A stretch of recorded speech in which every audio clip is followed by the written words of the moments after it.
이제 그 중개사무소 이전, 사무소 이전과 관련된 부분은 사무소를 옮기는 거죠. 사무소를. 자, 내가 여기에 있는 사무소를, 여기에 있는 사무소를 이쪽으로 옮기는 겁니다. 이렇게 사무소를 이전시키는 거죠. 이렇게 이전하는 것을 사무소 이전. 뭐 간단해요. 이거는 이렇게 크게 뭐 개념을 설명할 필요는 없고요. 자, 그러면 이게 사무소 이전은요, 이전하고 나서, 자, 이제 여기서 이제 나중에 시험 문제 나올 수 있는 포인트가 나오는데요. 사무소를 이전하고 나서, 이전한 날로부터 며칠 이내 이전 신고냐면 10일 이내에 이전 후 등록관청에, 이전 후에 등록관청, 이렇게 한번 해보죠. 사무소 이전은 일단 포인트가 요겁니다. 이전한 날로부터 며칠 이내 이전 신고한다? 네, 10일 이내. 그러니까, 자, 여기, 평운동이라 그랬나요? 자, 여기에 사무소를 저쪽에 뭐 무실동으로다가 이전했다. 그럼 이전하고 나서 며칠 이내 신고한다? 10일 이내. 자, 그럼 이전 후 등록관청인데, 문제는 같은 원주에서 원주면 등록관청이 같죠? 그러니까 그냥 거기다가 신고하면 되는데, 자, 이제 여기에서, 어디로 이전할까요? 횡성을 한번 이전해 볼까요? 횡성 요즘 부동산 경기 어때요? 횡성 혹시 아시는 분? 뜨거워요. 횡성 좀 아세요? 뭐 때문에 뜨겁죠? 개발하는 사람들이 많아서 교통편이 좋아지면서. 전원주택이라든가 이런 쪽. 하기야 요즘들은, 홍천하고 그쪽도 많이 지금 막 엄청나게 침투해 들어왔더만요. 어쨌든, 자, 뜨겁습니다. 자, 그래서, 원주에 보니까 장사가 잘 안 돼요. 평원동에서 있다 보니까. 그래서, 횡성으로 이전했습니다. 그래서, 자, 원주의 사무소를 어디로 이전했다? 횡성군으로 일단은 이전을 했습니다. 그러면, 자, 이전하고 나서, 사무실을 이전하고 나서 영업 계속해도 돼요. 사무실 이전하고 나서, 여기서 하고 나서, 거기서 중개를 계속해도 됩니다. 영업해도 상관없어요. 며칠 이내에 신고하면 된다? 네, 10일 이내. 자, 등록증과, 그 다음에 사무소 확보 증명서가 있습니다. 그러니까 등록하면 등록증이 나오거든요. 그거와, 자, 사무소를 구하면 항상 사무소 확보 증명서가 들어가요. 서류가요. 자, 사무소는 어떤 조건이 있죠? 어디에 기재된 건물? 네, 건축물단장에 기재된 건물. 어딘 안 되고요.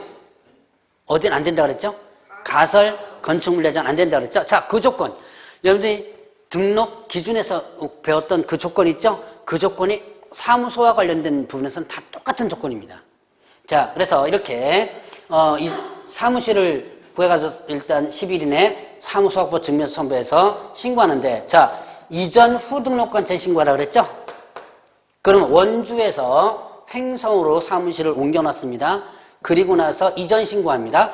어디에 가서 이전 신고하는 거예요? 횡성? 군청에 가서 이전 신고하면 되죠. 자, 그래서 그렇게 이전 신고하면 돼요. 그러니까 여러분들이 저기 사무소 이전과 관련된 부분은 전입신고하는 거랑 거의 비슷하다 보시면 돼요. 전입신고 일단 저기 사무소가 아니라 여러분들이 이사하면 전입신고 해봤죠? 이전한 이사한 곳에 가서 전입신고하죠? 옛날에는 왜 저기 혹시 전출신고 해보신 분 아세요? 네. 전출신고 해보신 분 알면은 그 옛날부터 이사를 해봤던 분이 돼요. 지금 전출신고 없죠? 네. 네, 지금 전출신고는 없고 이사 와서 신고만 하면 되죠? 근데 옛날에는 이제 이사 간다라고 신고하고 와서 또 신고하고 그랬었는데, 자, 어쨌든 이거는 전입신고랑 비슷해요. 이사 오고 나서 그 온 곳에, 등록관청에다가 10일 이내 신고하면 돼요. 요거 날짜 기억해야 되고요. 이 날짜를 벗어나서 만약에 신고 안 했거나 그러면 이때는 100만 원 이하의 과태료입니다. 자, 제가 아까 벌금 얘기를 했고 과태료 얘기를 했죠? 벌금과 과태료는 여러분들이 용어는 많이 들어봤을 거예요. 아마 나중에 벌칙 부분 가가지고 구분할 기회가 아마 있을 겁니다. 자, 이렇게 이제 사무소 이전은 이렇게 하면 된다. 다시 한번, 사무소 이전은 어떻게 하면 된다 그랬어요? 이전하고 나서 며칠 이내? 네, 10일 이내. 어디다가 이전 신고? 등록관청, 어느 등록관청이에요? 예, 이전 한 곳의 등록관청에 신고한다. 자, 그러면 119페이지를 한번 보세요. 거기 보니까 게시, 명칭 표시, 광고 뭐 이런 게 나오네요. 게시 의무. 사무소에, 자, 이제 몇 페이지예요? 119페이지죠? 119페이지에 게시 의무가 있네요. 게시가 뭐예요? 예? 걸어두는 거죠. 걸어두는 거. 게시판 그러면 뭐예요? 걸어두는 판이죠? 게시판, 뭐 학교 다닐 때 왜 뒤에 보면 게시판인 게 있었죠? 왜? 그래서 게시라는 말은 걸어두는 거예요. 그리고 여러분들이 어느 업종이나 이런 걸어둘 의무를 거의 다 부여합니다. 식당 가보시면요. 영업신고증이라는 거, 그 다음에 사업자 등록증하고 식당 그 구석탱이 여기 뭐 저 계산대 위나 이렇게 걸어둔 거 보셨죠? 그거 폼으로 걸어둔 거 아니에요. 공중위생법에서 이거 뭡니까? 식당 같은 공중위생법에서 하는데 공중위생법에서 걸어두라고 했기 때문에 걸어둔 거예요. 자, 이런 식으로 어느 업종이나 이런 것들을 걸어둘 의무가 있는데요. 자, 개업 공인중개사도 4가지를 걸어두라 그럽니다. 그래서 4가지라 그러죠. 어디서 많이 들어보지 않았어요? 4가지. 많이 안 들어봤구나. 자, 어쨌든 근데 넘어가고, 그냥 안 들어본 거 많이 좀 모르면 어쩔 수 없는 거고. 자, 일단 게시 의무가 있는데, 자, 뭐가 있었어요? 거기 보니까 4가지 뭐였죠? 등록증, 예, 원본 있었고요. 그 다음에 두 번째는 자격증 원본이 있습니다. 자, 그리고 또 뭐가 있냐면 업무보증 설정 서류가 있어요. 업무 보증 설정 서류가 있고요. 그 다음에 또 중개보수, 그 다음에 실비와 관련된 요율표 뭐 이런 게 있습니다. 자, 등록증 원본과 자격증 원본. 중개사무소 개설 등록하면 등록증이 나오고요. 취득하면 자격증 나오죠? 2가지 걸어둬야 돼요. 다 보셨죠? 여러분들 중개사무소 한 번씩 다 가보셨죠? 사무실에 다 걸려 있었을 거예요, 아마. 자, 그 다음에 뭐냐면 업무보증 설정 서류. 자, 업무보증, 사고 나면 대신 배상해주겠다는 연대보증을 의무적으로 하도록 하고 있는데, 요 업무보증 설정 서류, 요거를 걸어두도록 하겠습니다. 그래서 여러분들 이제 이거는 왜 유리창에다가 많이 붙여놨잖아요. 뭐 공제 1억짜리 가입 해가지고 많이 붙여놨죠. 자, 그 다음에 중개보수 실비율 편제표. 자, 중개보수 요율표. 이 보수 요율표 혹시 보셨어요? 네. 요즘 많이 걸어두죠. 그래서 요즘은요, 토지 쪽은 아직도 토지 쪽은 좀 더 받는 경우가 좀 많은데, 주택은 거의 법정 보수가 넘어가진 않더라고요, 보니까. 그래서 대부분 요거 중개보수 실비율 편제표 4가지를 사무소에 걸어두라. 어느 업종이건 이런 식으로 걸어두라 그럽니다. 자, 이거 안 걸어두면 100만 원 이하의 과태료예요. 이제 이거 배우다 보면 짜증나요. 뭐 안 하면 업무정지 받고, 뭐 안 하면 100만 원 과태료 받고, 뭐 안 하면 징역 가고 하여튼 하도 하라 하니까 안 하면 뭐 한다 이런 게 많아가지고 짜증나는데, 그래도 일단은 공부할 때는 해야 되니까. 자, 그래서 게시 의무가 있고, 자, 그 다음에 또 사무소 명칭 부분이 있습니다.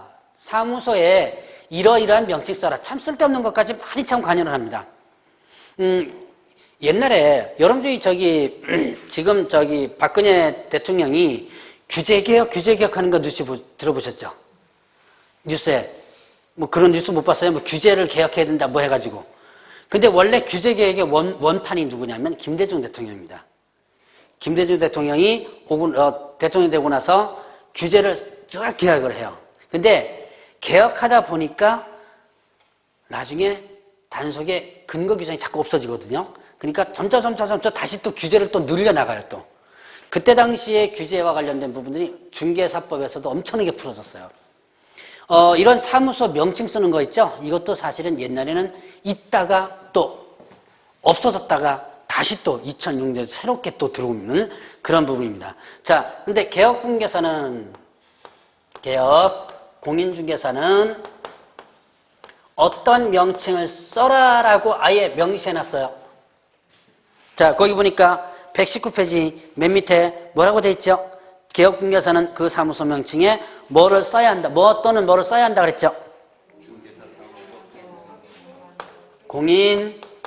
공인중개사 사무소 또는 어떻게 된다? 부동산 중개. 부동산 중개라는 용어를 써야 된다라고 했어요. 자, 그러니까 여러분들 사무소 간판에 혹시 공인중개사 사무소 이런 명칭 있는 거 보셨어요? 거기다 붙여놨죠. 그러니까 어디다가 붙여놨냐면 무슨 부동산 이렇게 많이 하죠. 왜? 크게 부동산 114 뭐 이런 것도 있고요. 자, 부동산 랜드 뭐 이런 것도 있는데 거기다가 맨 밑에다가 뭐라고 요만하게 해가지고 공인중개사 사무소 이렇게 아마 더 붙여놨을 거예요. 그래서 우리 사무소는 공인중개사 사무소다는 것을 표현하기 위한 거죠. 그 다음에 아니면 뭐 또 공인중개사 아니면 뭘 써라? 부동산 중개라는 명칭을 써라. 그래서 대부분 이제 이렇게 많이 합니다. 등록할 때는요. 여러분들은 저 혹시 상호 내가 공인중개사 합격하면 무슨 상호 해야 되겠다. 상호 혹시 생각해 놓은 거 있어요? 있어요. 뭔데요? 365. 365. 그것도 괜찮아요. 뭐 그것도 의미가 있으면 괜찮아요. 또 다른 분은 없습니까? 다른 분? 뭐 없어요? 있는데 말할 수 없어요. 그것도 대입인가요? 대입이구나. 누가 또 따라할 것 같아서. 내가 따라할까 그 사무실에 보면 뭐 여러분 지나가면서 많이 봤을 거예요. 뭐 딸기 부동산 뭐 이런 거. 메론 부동산도 있죠. 오렌지 부동산 있고 또 뭐도 있어요. 고구마 부동산도 있어요. 감자 부동산도 어디 있던 것 같은데. 근데 자, 기왕 상호를, 제가 왜 그런 얘기를 하냐면, 기왕 상호를 좀 할 거, 내와 관련된 특별한 의미가 부여된 것은 뭐 괜찮지만, 좀 간판을 좀 이렇게 좀 품위 있게 좀 하세요. 호박도 있습니다. 호박 부동산, 호박 공인중개사 사무소 이런 것도 있어요. 좀 호박 좀 괜찮아요? 괜찮아요? 그래서 그 간판을 할 때는 좀 품위 있는 거, 좀 세련된 걸 꼭 영어로 하지 않아도 좀 품위 있는 걸 좀 하면 괜찮은데, 좀 그런 게 좀 있습니다. 여러분 이제 간판, 사무실 낼 때 이 간판이 여러분들의 얼굴이라고 생각하시면 돼요. 얼굴이에요. 명함에 내 이름보다, 여러분들 명함 이렇게 보면 내 이름보다 뭐가 더 크게 보여요? 상호가 더 크죠? 무슨 중개사무소 뭐 해놓고 상호가 크고 밑에 대표 누구누구 이렇게 써가지고 다니죠? 내 얼굴이에요. 그러니까, 이제 간판 같은 경우도 조금은 괜찮게 하는 부분도 좀 있습니다. 그런 것도 한번 생각해 보세요. 자, 예를 들어서 이렇게 하는 거죠, 간판을. 행복 공인중개사 사무소 뭐 이런 식으로. 그래서 공인중개사 사무소라는 명칭이 꼭 들어가야 되거나 아니면 행복 부동산 중개 뭐 이런 식으로 이 명칭이 꼭 들어가 줘야 돼요, 이게요. 자, 그러면 이제 이때 부칙은요. 자, 부칙은 이 사람 공인중개사 자격증 있다 그랬어요, 없다 그랬어요? 없다 그랬죠? 옛날부터 중개업을 해오던 사람이라 그랬죠? 자, 이 사람은요, 부칙개혁분계사는 어떤 명칭을 쓰지 못하냐면, 공인중개사 사무소라는 명칭을 사용해서는 안 된다. 금지. 공인중개사 사무소라는 명칭을 사용해서는 안 된다. 왜요? 자, 간단해요. 이유는? 그렇죠. 자격증 없습니다. 이 사람은 자격증 없이 옛날부터 계속 영업을 해왔던 사람이죠. 그렇지만 자격증 없는 사람이에요. 그러니까 이 공인중개사 사무소는 마치 자격증이 있는 것처럼 느껴지죠. 그래서 이렇게 쓰면 안 된다. 금지. 자, 이거 두 개를 위반하면 100만 원 이하의 과태료입니다. 개혁분계사가 이 명칭을 쓰지 않았거나 아니면 부칙개혁분계사가 이 명칭을 썼거나 그러면 100만 원 이하의 과태료. 자, 그러면 또 이러겠네요. 개업공개사가, 자, 공인중개사가 아닌 자. 자, 이 사람 누구죠? 자, 지금까지 배운 실력 갖고 한번 해석해보세요. 이 사람 누구예요? 자격증 없는 사람? 보조원? 소속공개사? 그거를 지금 여러분들이 했던 게 다 포함됩니다. 지금까지 얘기했던 사람들이 다 포함돼요. 자, 아까 뭐라고 얘기했었냐? 공인중개사는 자격을 취득한 자라고 그랬죠. 그럼 여러분들은 어떤 사람이라고 그랬죠? 예, 취득하지 않은 자. 그걸 법적 용어로 뭐라고 그랬죠? 아주 간단한 용어. 기억나세요? 그렇죠. 공인중개사가 아닌 자. 그러면 개업 공인중개사는 누구였죠? 용어정에서 이 법에서 등록한 자죠. 그러면 자 이제 풀어나갈 거예요. 개업공개사 아닌 자 그러면 어떤 사람? 그렇죠. 등록하지 않은 자. 그러니까 여러분들 아까 뭐 공인중개사 아닌 사람, 그 다음에 또 뭐 소속공개사, 수중개보사 다 얘기했죠? 그 사람 모두를. 그러니까 여러분들은 개업공개사가 아닌 자죠. 저도 마찬가지로 개업공개사가 아닌 자입니다. 왜요? 그렇죠. 등록하지 않은. 저는 비록 머리 갖고 있지만, 자격증은 갖고 있지만 등록하지 않고 마이크 잡고 지금 이거 하고 있죠? 그러니까 저는 등록하지 않았습니다. 저도 뭐에 해당된다? 개업공개사가 아닌 자에 해당되는 거예요. 자, 그럼 이 사람들은 뭐를 하면 안 되냐? 자, 공인중개사 사무소라든가 아니면 부동산 중개라든가 아니면 이와 유사 명칭에 대해서 사용 안 된다. 금지. 그러니까 결국은 이 공개사무소, 부동산 중개 이거는요. 누구만 쓰란 얘기예요? 등록한 개업 공인중개사만 쓰란 얘기죠. 이런 명칭은요. 그래서 만약에 개업공개사가 아닌 자가 이런 명칭을 썼다라고 한다면 이거는 1년 이하 징역 또는 1천만 원의 벌금이 되는 거예요. 형벌 지금 외우려고 하지 말고 그냥 언급하고 듣고 넘어가세요. 한 두세 번 들으면 조금씩 생각날 거야 아마. 자, 그래서 개업공개사 아닌 자. 지금은 형벌에 포인트를 두는 게 아니라 여기에 포인트를 두는 거예요. 자, 그럼 개업공개사 아닌 자는 누굴 얘기한다? 등록하지 않은 자를 얘기한다. 라고 하는 거 부분 한번 해보시고. 자, 그러면 또 이제 거의 명칭과 관련된 부분을 한번 봤네요. 자, 그러면 이제 120페이지에 보니까 이런 내용 나오네요. 5개 광고물 성명 표기 의무라고 되어 있는데요. 자, 5개 광고물 중에서 가로형 간판, 가로 그 다음에 세로 그리고 돌출 그 다음에 옥상 간판 알죠? 가로형 간판이 어떻게 생긴 거 알죠? 저기 쳐다보면 저렇게 저기 뭡니까 넥스인가요? NX 저기 그 가로형 저기 이렇게 된 가로형 간판이죠? 자, 그 다음에 세로형 간판이 뭐예요? 이거 이렇게 된 거죠? 세로로 하는 거. 그 다음에 돌출 뭔지 아시죠? 튀어나오게 하는 거. 자, 그 다음에 옥상 간판 아시죠? 옥상에 이렇게 대형 간판들 많이 있죠. 왜? 근데 개업 공인중개사 사무소에 옥상 간판 사무소가 그렇게 별로 없어요. 전도 많이 못 봤어요. 어쨌든 요 네 가지 간판에는 개업 공개사의 성명을 표기해줘야 돼요. 지나가면서 혹시 저기 간판에 이름 붙이는 거 다 보셨죠? 이름 대표 누구누구 이렇게 이름 써놨죠. 인식할 수 있을 정도로 써줘야지만 됩니다. 그래서 이 사람 사무실 이렇게 하면서 이 사람 주인이 누구구나 라는 것을 갖다가 보여주도록 해줘야 되고요. 이거 안 하면 100만 원 이하. 이것도 과태료예요. 자, 100만 원 과태료가 좀 많이 나오죠? 자, 어쨌든 이렇게 간판에다가도 뭘 써라? 이름을 써라 라는 거.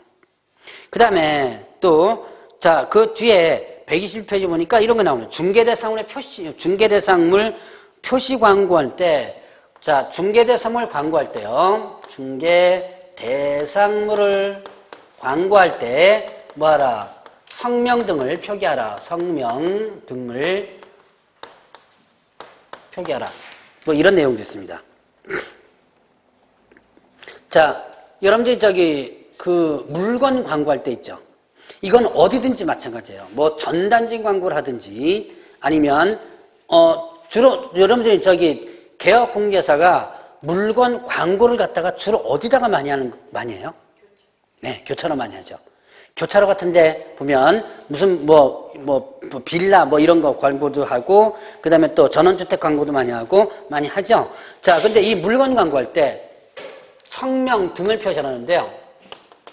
성명, 명칭, 개업공개사의 소재지, 그 다음에 연락처. 성명, 명칭, 소재지, 연락처. 이렇게 해서 4가지를 표기하라 라고 했어요. 자, 그래서 앞으로 이제 여러분들 광고할 때는요, 이 4가지를 표기해 줘야 돼요. 어디든지 광고할 때.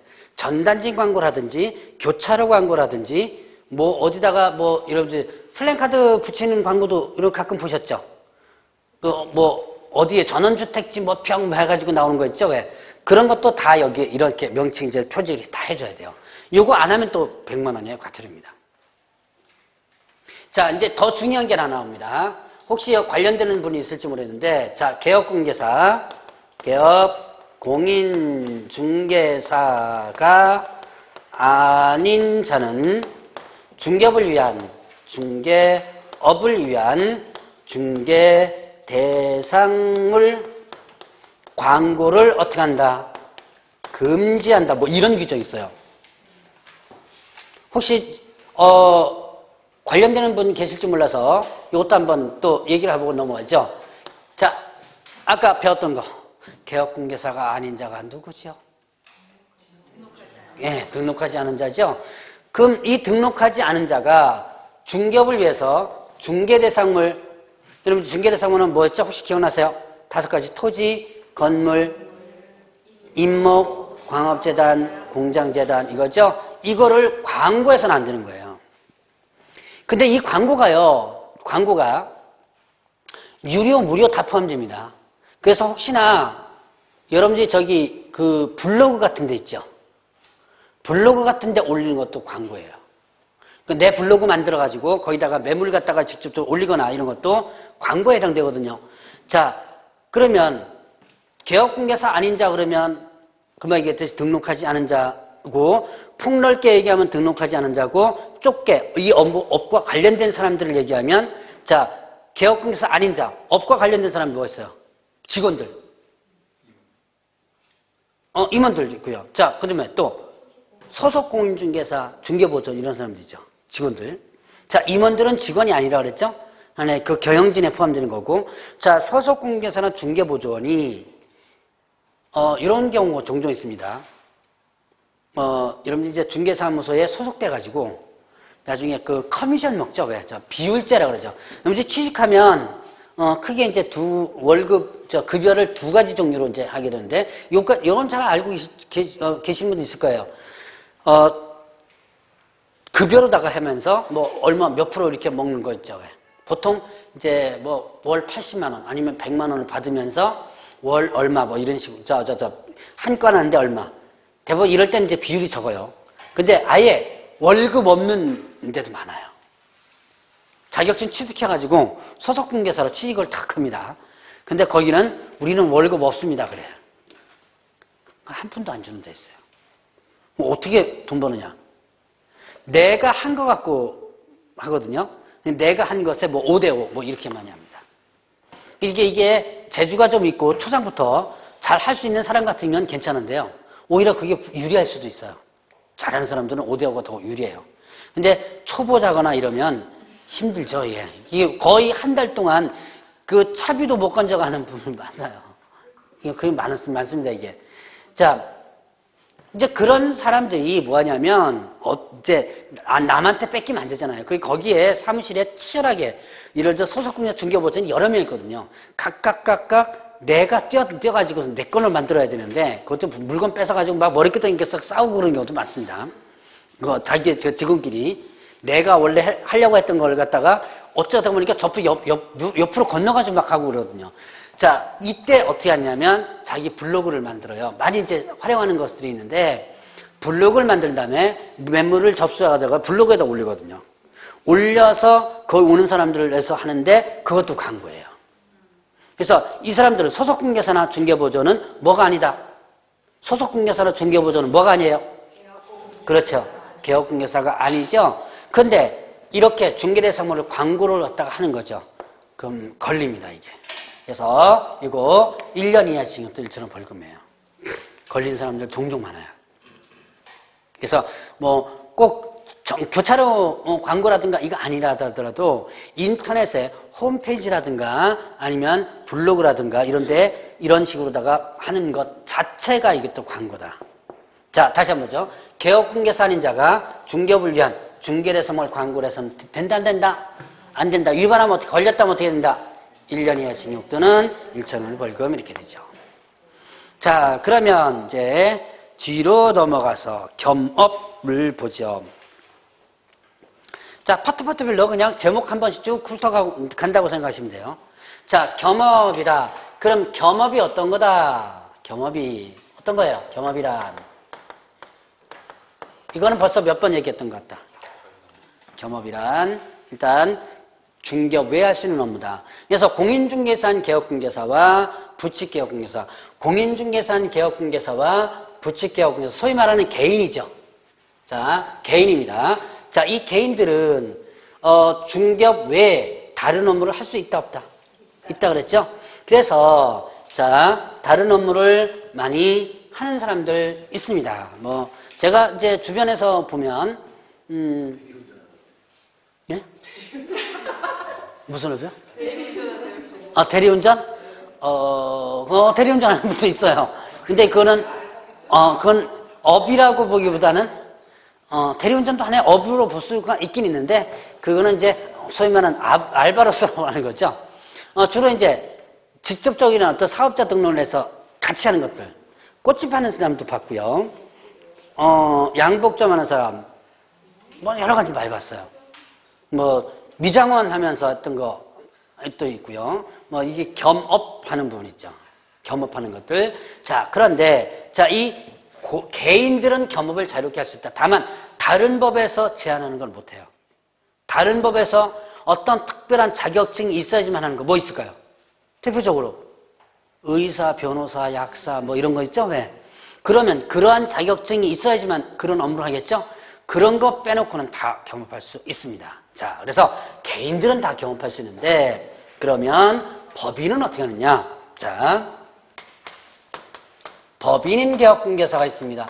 자, 이거는 등록 기준을 여러분들이 배우셨을 거예요. 등록 기준에서 뭐라고 되어 있죠? 법 제14조에 규정된 업무만을 영위할 목적으로 봐라. 영위할 목적으로 설립하라. 자, 이거는 겸업을 금지하는 규정이라 그랬나요? 겸업을 제한하는 규정이라 그랬네요. 예, 제한하는 규정이죠. 자, 이제 14조에 규정된 업무가 뭐냐라고 하는 부분을 볼 텐데, 이게 이제 125페이지에 나와 있는 부분이죠. 자, 그러면 14조에 규정된 업무 이외의 업무는 법인은 할 수 있다 없다? 없다. 이거를 위반하면 등록이 취소될 수 있다. 자, 위반 시에 상대 등록 취소입니다. 상대 등록 취소. 위반을 하게 된다면 등록이 취소될 수 있다. 자, 그러면 보겠습니다. 그럼 법인인 개업공개사의 주업이 뭐라 그랬어요? 법인인 개업공개사 주업이? 이거 뭐 때문에 개업공개사 되는 거예요? 무슨 업을 하기 위해서? 중개업을 하기 위해서. 자, 그러면 그 외에 6가지 업무 쭉 나오는 6가지죠, 개수가. 자, 상업용 건축물 및 상업용 건축물 및 주택의 임대관리 등 주택의 임대관리 등, 임대관리 등, 자, 부동산 관리 등 이렇게 됐어요. 부동산 관리를 뭐 한다? 대행한다. 대행이 뭐예요? 대신해 주는 거죠. 자, 간단하게 표현하면 관리를 대신해 주는 거예요. 상가 건물, 주택, 임대관리 대신해 주고 공짜 없겠지요? 돈 받겠죠? 그 대행료를 받는 거예요. 자, 여러분들이 혹시 이런 경험 해보셨나요? 저도 이제 임대차, 뭐 월세, 전세 뭐 다 살아봤지만, 월세 살 때인가 그런 경험이 있어요. 집주인은 어디 가고요? 집주인은 어디 가고, 부동산 사무실에서 지 알아서 다 계약하대요. 그때 이제 저는 이거 집주인 없이 해도 괜찮아요? 막 하면서 몇 번을 물어봤는데, 바로 그게 임대 관리예요. 그러니까 집주인한테 다 뭘 받아서? 정권을? 네, 위임받았죠? 위임받고 나서 임대차 알아서 하는 거예요. 알아서 들여가지고, 알아서 임대차 계약 체결하고, 위임 다 받았으니까. 그래서 그렇게 하는 것이 바로 이 부동산 관리 대행입니다. 관리를 뭐 한다? 대신해서 하고, 그럼 이제 중개보수 외에 관리를 대신해 줬으니까 어떻게 돼요? 그 대행료를 받는 거죠. 자, 대행료를 그거 외에 받는 겁니다. 자, 그러면 이제 두 번째는, 자, 두 번째가 뭐였죠? 그거 보면 뭐라고 돼 있어요? 네, 이용, 개발, 거래에 관한 상담. 자, 부동산의 이용, 그 다음에 개발, 그리고 거래에 관한 상담이라고 하죠? 상담. 그럼 이거를 영어로 뭐라 그럴까요? 네. 카운셀링 이런 것도 있지만 상담에 컨설팅이라는 거 들어보셨죠? 그래서 쉽게 얘기하면 이거는 부동산 컨설팅입니다. 부동산 학교론에서 부동산 컨설팅을 간단하게 아마 배울 기회가 있을지 모르겠는데요. 이 컨설팅 참 좋은 말이에요. 이게 원래 경영에서 나온 거예요. 경영 쪽에서 나온 용어인데 부동산으로 다 옮겨왔거든요. 근데 문제는 부동산으로 옮겨오는 순간부터 이 부동산 컨설팅 하면 여러분들 혹시 뭐 떠올려요? 거의 기획 부동산 있죠?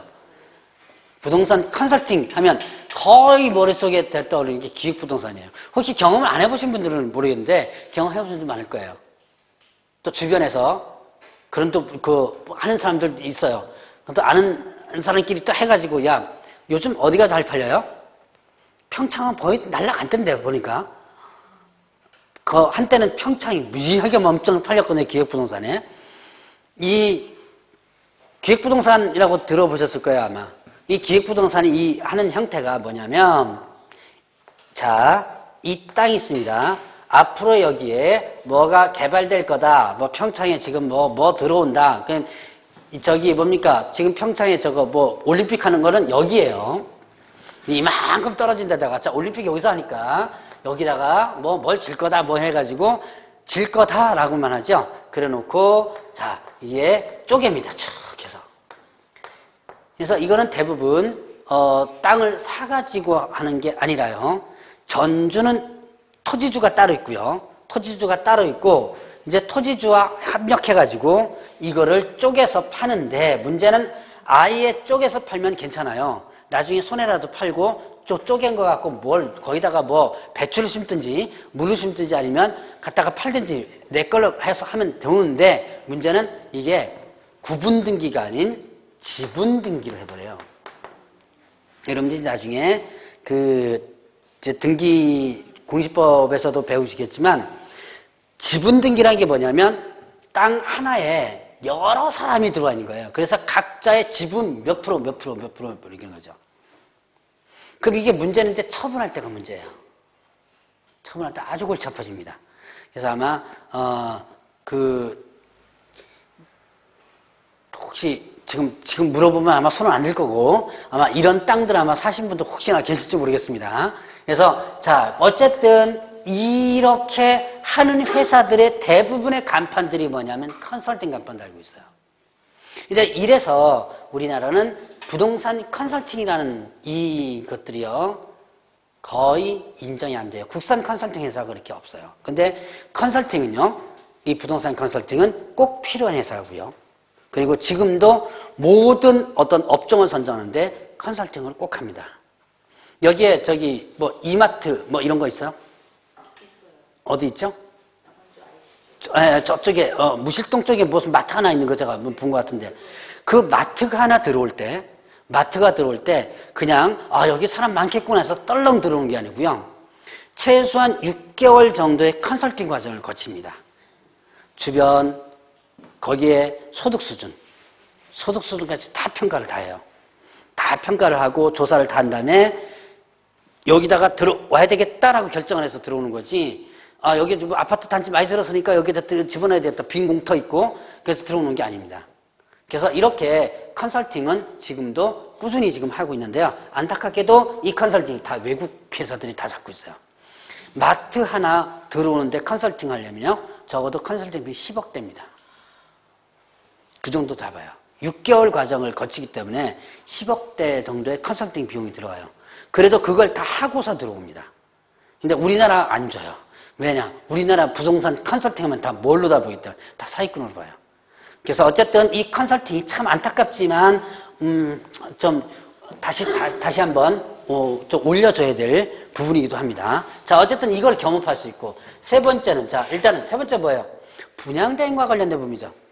분양대행이 아니고 뭡니까? 경영기법 경영정보죠. 분양대행 네 번째고 자, 세 번째는 누굴 대상으로 한 개업 공인중개사를 대상으로 한 중개업의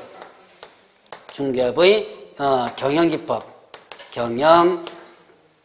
경영기법이라든가 그 다음에 경영정보를 제공해주는 업무를 할 수 있다 이렇게 씁니다. 자, 개업공개사를 대상으로 한 중개업의 경영기법 경영정보 제공. 자, 이거는 소위 말하는 프랜차이즈예요.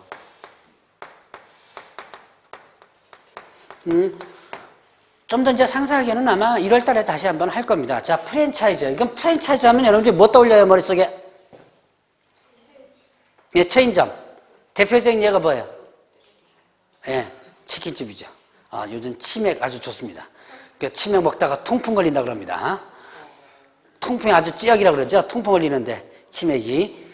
치맥 좋아하지 마세요. 자, 근데 어쨌든, 이 부동산도 프랜차이즈가 있어요. 대표적인 예가 뭐냐면, 여러분들이 저기 간판이 왜 똑같은 간판들 이렇게 있는 거 많이 못 보셨어요? 부동산 124. 예. 그 다음에 또 똑같은 간판. 부동산 랜드. 부동산 뱅크. 이쪽 동네도 있고 저쪽 동네도 있고 그렇죠. 바로 그런 게 프랜차이즈예요. 그래서 이런 프랜차이즈 이걸 직접적으로 운영할 수 있는 부분이고 자, 네 번째는 상업용 건축 및 상업용 건축물 및 주택의 분양대행이 있습니다. 자, 상업용 건축물 그 다음에 주택의 분양대행. 분양하는 거 아시죠? 이건 판매하는 거예요. 대행은 대신하는 거죠. 대신 팔아주는 거예요. 자, 그러면 상가 건물 같은 거 대신 팔아주는 거 있죠. 분양을 대신하는 거. 자, 많이 뭐를 합니까? 주택 분양대행 많이 하죠. 대표적인 여기 빌라 같은 거 있죠. 빌라 원주에서는 빌라 많이 있죠. 뭐 어디 동네나 빌라는 요즘 많이 짓는 것 같은데 그럼 빌라를 갖다가 짓어요. 그러면 그 건축업자가 빌라를 딱 져놓고 누구한테 맡기냐면 대형업자한테 맡겨버립니다. 좀 대신 좀 팔아줘. 그럼 팔면 채당 얼마죠? 이런 거죠. 500 받아요? 500이라는 거 네, 보통 이제 300 많이 받더라고요. 300 많이 받고 아니면 지금은 그나마 300, 500 뭐 이렇게 하지만 옛날에는 나 얼마만 받아줘. 예를 들어서 옛날에 한창 왜 2000년대 초중반 때 그 아파트 투자 쪽 많이 하고 빌라 쪽도 많이 지금 붐이 일었을 때가 있었어요. 그 소위 말하는 묻지마 뭐 할 때. 그때는 건축업자가요. 나 1억만 받아줘. 그래요. 그러면 나머지는 다 내 거예요. 자, 채당 나 1억만 받아줘. 그러면 1억 2천 받으면 2천만 원 냈고. 그게 건축업자랑 짜는 거죠. 내가 얼마나, 나머지 세금 처리는 2천에 대한 세금 처리는 내가 다 알아서 하는 걸로 하고, 이런 식으로 해가지고, 꽤 많이 돈 벌었던 사람도 있습니다. 자, 그것을 대신 팔아주는 거. 요거를, 상업용 건축 및 주택의 분양대행이에요. 그 다음에, 자, 다섯 번째가 이사, 그 다음에 도배업에 대한 용역알선. 용역알선. 이사업체나 도배업체를 뭐 하는 거예요? 소개시켜주는 거죠. 이사업체, 도배업체를 소개시켜주는 것을 할 수 있다. 자, 그래서, 여러분들이 이제 중개사무소를 탁 내죠. 사무실 내면 누가 가장 먼저 쫓아오냐면 이사업체가 대부분 먼저 쫓아와요. 쫓아와가지고 나중에 이사할 때 우리 집 소개시켜주세요 라고 후하게 드리겠습니다. 뭘 후하게 줘요? 요즘 여기 실무하시는 분들이 많이 없으시던 건데 그 이사업체에서 주면 얼마 정도 줘요? 제가 좀 틀리겠지만 5%? 그 정도 줘요? 어느 동네는요 봉투 이렇게 해서 찍어주고 그냥 입 닦는다 그래요. 제가 나중에 그 동네 가서 저 강의하다가 그럼 해주지 마세요 그랬어요. 요즘은 세상에 공짜가 어디 있어요. 다 그만큼의 대가를 주거든요. 근데 그 동네가 아마 김포인가 그럴 거예요. 아마 거기 가니까 그 돈을 안 주고 대신에 이렇게 해주면 봉투 같은 거라든가 그런 거 그걸 갖다 좀 찍어준다 그러네요. 그거 예, 인쇄물 같은 거 조금 찍어주고서는 입 닦는다 그러는데 어쨌든 자 이런 것들 소개시켜주고 나면 어떻게 한다? 대신 그 소개료를 받습니다. 바로 이런 것들이 용역 알선을 할 수 있는 것이고 자 이제 맨 마지막으로 할 수 있는 것들이 뭐냐면 6번째입니다. 경매 그 다음에 공매 부동산에 대한 권리 분석 권리를 분석하고 그 다음에 취득을 뭐 하는 거 알선하고 그 다음에 매수 신청을 뭐 하냐면 대리를 하는 거죠. 자, 이제 6번째 겸업 할 수 있는 거.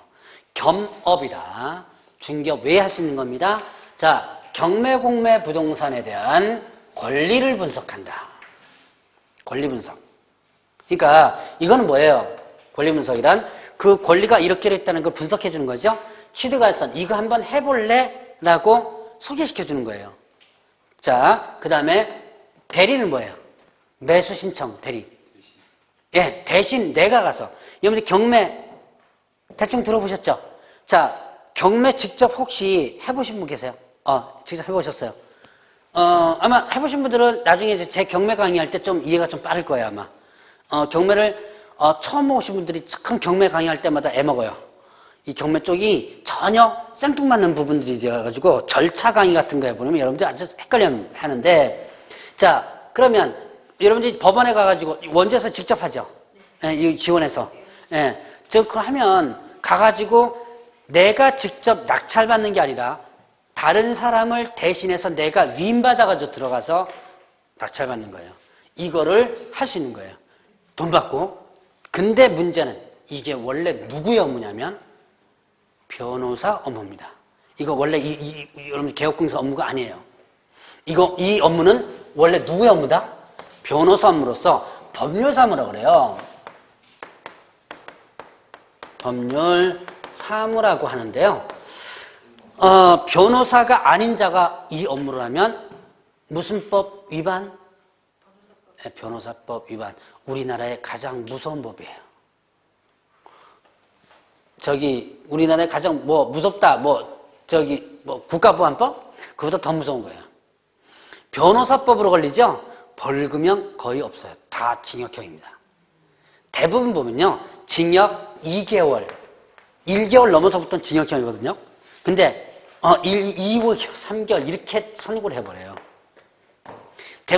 다른 법 같은 경우는요, 다른 법 위반하는 거는 2개월, 3개월짜리 같은 대부분 벌금형으로서 그냥 벌금 내라 하는 거 끝내버리는데 변호사법은 대부분 이렇게 합니다. 왜 그럴까요? 자기네 밥그릇 침범했죠.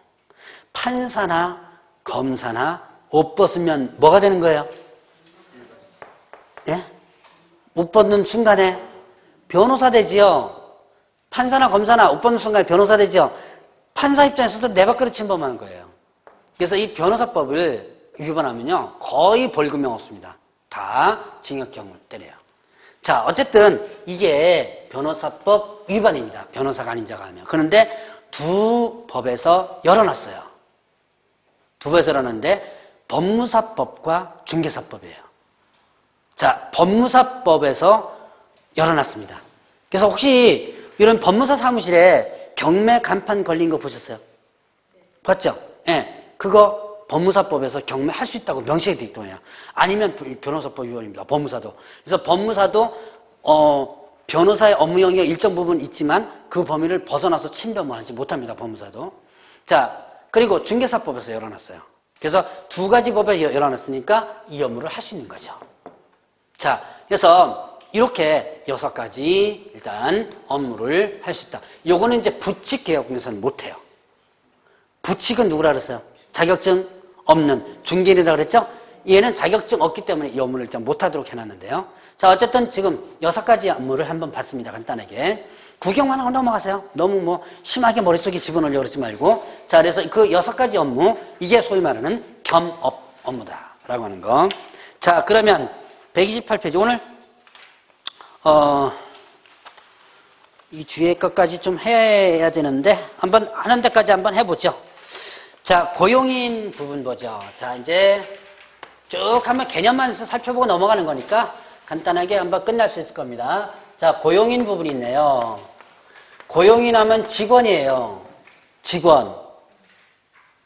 직원에는 두 사람이 있다고 그랬습니다. 소속공개사하고 네, 중개보조원. 자, 소속 공인 중개사와 그 다음에 또 중개보조원이 있었습니다. 다시 한번 언급하고 넘어가죠. 소속공개사 용어의 정의가 어떻게 됐었죠? 자, 제가 아마 얘는 자격증 있는 사람이고 얘는 자격증 없는 사람이고 그 다음에 개업한계는 취직한 사람이라고 그랬죠? 그러면 취직했으니까 소속됐죠? 누구에게 소속된? 둘 다다. 누구에 소속된? 예, 그렇죠. 개업공개 소속됐죠? 자, 소속공개서부터 합니다. 개업공개 소속된 누구로서? 공인중개사로서 취직한 사람이죠? 이제는 자격증 가지고 취직했으니까 업무를 직접 할 수 있다 그랬죠? 업무를 수행하거나 중개업무를 수행하거나 개업공개서 업무를 뭐 하는 자? 보조하는 자. 자, 그럼 얘는요. 자격증 있다 그랬어요? 없다 그랬어요? 중개보조는 자격증 없다 그랬죠. 자격증 없이 들어온 사람을 중개보조원이라고 한다. 그럼 중개보조원은 결국 어떻게 된다? 뭐가 아니에요. 자, 이렇게 자꾸 이렇게 생각을 해보세요. 아, 얘는 자격증 없다. 자격 없으니까 뭐가 아니다. 공인중개사가 아니다. 그래서 공인중개사가 아닌 자로서 취직했죠. 어디에 소속돼요? 개업공개사에 소속돼요. 여기까지만 연상하면 돼요. 그러면 나중에 용어의 정의에 대한 문제 나올 때요. 그 소속공개사나 개업공개사 부분을 중개보조원 부분을 충분히 연상해가지고 끌어낼 수가 있습니다. 자, 그러면 얘는 공인중개사가 아니고 개업공개사 소속됐습니다. 개업공개사가 아닌 자로, 공인중개사가 아닌 자로서 개업공개 소속되어 중개대상물에 대한 현장 안내 일반 사무 등 단순한 업무를 뭐하는 자? 보조하는 자 이렇게 했죠. 그래서 얘는 일단은 보조하는 자, 단순하게 보조하는 자죠. 자, 그러면 이때 이 고용인을 개업공개사는 둘 수 있다 이렇게 합니다. 둘 수 있다. 둘 수 있다. 그러니까 직원 반드시 둬야 돼요? 안 둬도 돼요?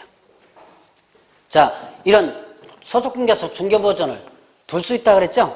그럼 반드시 둬야 돼요? 안 둬도 돼요? 안 둬도 되죠. 그러니까 혼자서 하는 경우도 있죠? 그래서 나갈 때마다 맨날 이거 떼고 나가죠? 지금 뭐 합니다? 장사 될 것 같아요? 잘 안 될 것 같아요? 동네에서 한두 개 해주는 것까지는 괜찮은데요. 사무실이 비는 순간에 사람도 떨어져 나가요. 내가 여기에 좀 필요해서 사무실을 왔거든요. 근데 지금 어디 나갔습니다. 맨날 사무실이 비어있죠.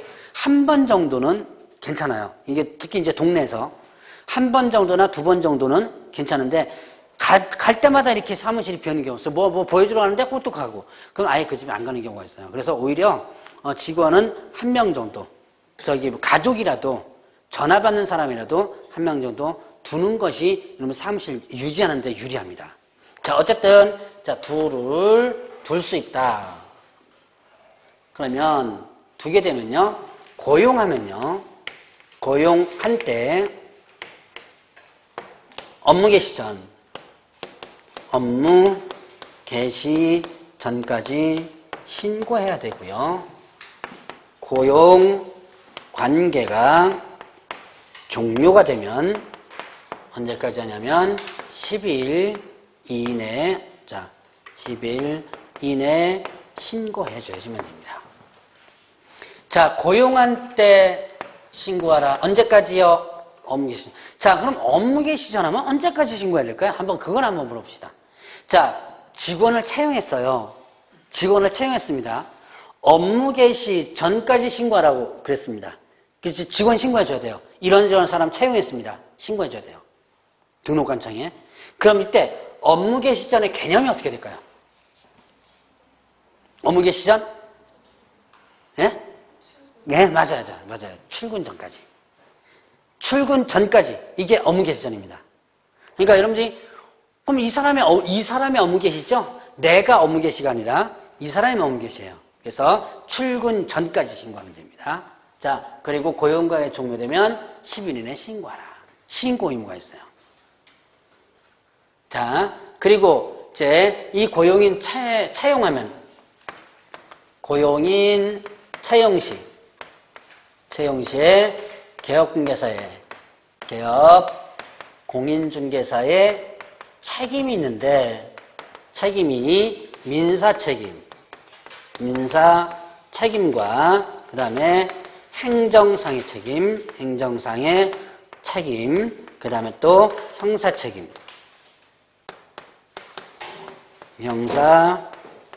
이렇게 세 가지로 나눠지게 됩니다.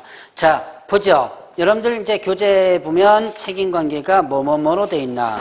손해배상 책임, 그 다음에 행정, 형사 이렇게 필기한 순서대로 거의 돼 있네요. 자, 보죠. 민사 책임. 직원 채용하면요, 내가 민사 책임을 진다. 자, 여러분 민사라고 하면 뭐와 관련될까요? 민법? 민법과 관련되고요. 그러면 조금 더 쉽게 민사하면 뭐가 연결될까요? 민사니까 개인이죠? 그럼 주로 뭘까요? 여러분들이 민사 관계다. 그럼 주로 돈이에요, 돈. 간단해요. 돈과 관련되는 거죠? 그래서 이 민사 책임을 다른 말로 뭐라냐면 손해배상 책임이라고 합니다. 민사니까 결국 뭐와 관련되는 거? 돈과 관련되는 거다. 그래서 이제 이 직원이 손해 끼쳤죠? 의뢰인에게. 그럼 결국 누가 배상 책임이 있다는 거? 그 손해에 대해서 개업 공인중개사가 배상해줘야 될 의무가 있는 거예요. 자, 그런 책임이 있고요. 자, 행정사의 책임이 있죠? 행정사의 책임은 뭐냐? 자, 이거는 고용인의 업무상 행위는 누구의 행위로 보냐면 개업 공인중개사의 행위로 본다 그랬습니다. 자, 고용인의 업무상 행위는 개업공개사 행위로 본다. 혹시 아직까지 여기까지는 개념 들어봤는지 모르겠는데 뭐뭐로 본다 그러면요, 간주하는 거예요. 혹시 민법에서 들어보셨어요? 이번에 민법에서 봤습니까? 자, 그럼 뭐뭐로 간주한다는 것은 뭐예요? 뭐뭐로 아예 확정시켜 놓는 거거든요. 그럼 개업공개사의 뭡니까? 고용인의 업무상 행위는 결국은 누구의 행위예요? 개업공개사 행위예요. 그래서 등록 취소나 업무정지 행위를 누가 했다? 고용인이 했죠. 그럼 결국 등록 취소 업무정지 누가 받는다? 네, 개업공개사가 받는 거죠. 그다음에 자 이제 마지막으로 요거 한번 보고 지나죠. 형사 책임으로서 뭐냐면 양벌 규정이에요. 양벌 규정이 있는데요. 양벌 규정 이렇게 했습니다. 이건 뭐냐면 형사면 형벌 관련되죠. 자, 개업공개사가 고용인이 만약에 고용인이 형벌에 관련된 부분을 위반했습니다. 이 법 위반해서 자, 이 법 위반해가지고 형벌을 위반했어요. 그러면 그를 벌하는데 누구도 같이 벌하냐면 개업 공인중개사도 같이 벌하는데 동조에 규정된 벌금형을 받도록 하고 있습니다. 자, 요거는 예를 들어서 직원이요. 여기 뭐죠? 소속공개사나 중개보조원이 1년 이하, 자, 이 법 위반해가지고 1년 이하 징역 또는 1천만 원 벌금 행위를 했다. 1년 이하 징역 1천만 벌금 행위를 했다. 누가요? 직원이. 그러면 직원은 징역을 보내든지 벌금을 몰리든지 둘 중에 하나 선택하겠죠. 자, 근데 이 직원만 처벌하는 게 아니라 사장도 처벌하는 거예요. 개업공개사도. 자, 동조의 기준에 뭘 관다 그랬어요? 벌금형을 물린다 그랬죠? 그러니까 징역형은 안 물리고 벌금형만 물리는 거예요. 자, 요게 바로 양벌, 벌금도 형벌입니다. 그래서 양쪽을 다 같이 벌한다 그래서 이게 양벌 규정이라고 그러고 이거를 형사책임 이렇게 표현하는 거죠. 그러니까 요 세 가지에 대한 책임이 있다라는 거 구분 일단 해보시고요. 자, 제가 더 끝내려고 했더만 시간상 요까지만 하고 나머지는 뒤에 있는 내용은 자, 인장 등록 있죠? 136페이지 여기서부터는 다음 주에 하도록 하겠습니다. 자, OX 문제 다 갖고 오셨나요? 오늘 공부하는 것까지만 한번 보죠.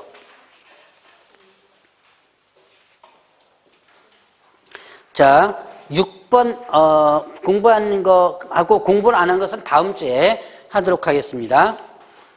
자, 일단 다 틀렸다는, 저는 요번에 다 틀린 걸로 다 했으니까 틀렸다는 전제조건에서 문제 하나 보세요.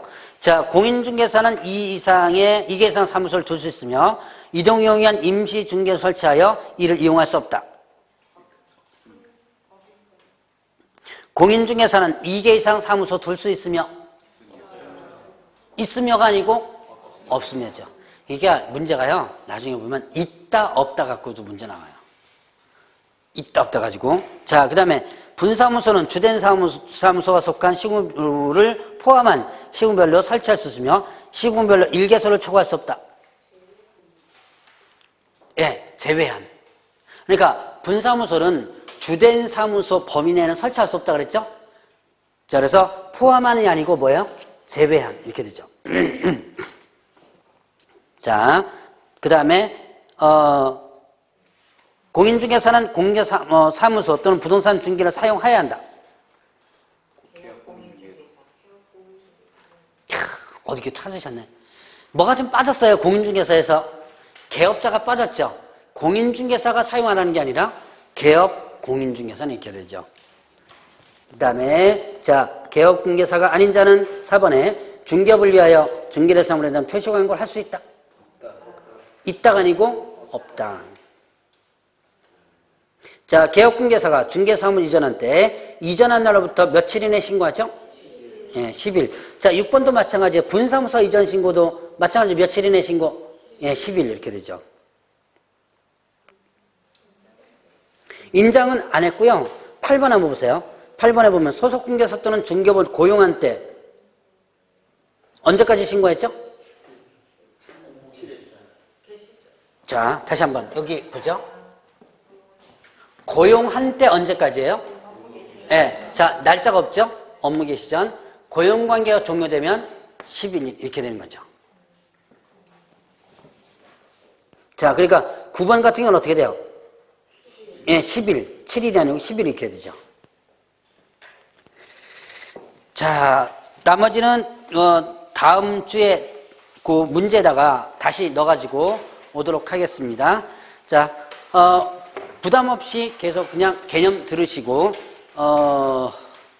1차에 좀 치중을 좀 많이 하시기 바랍니다. 자, 다음 주에 뵙도록 하겠습니다.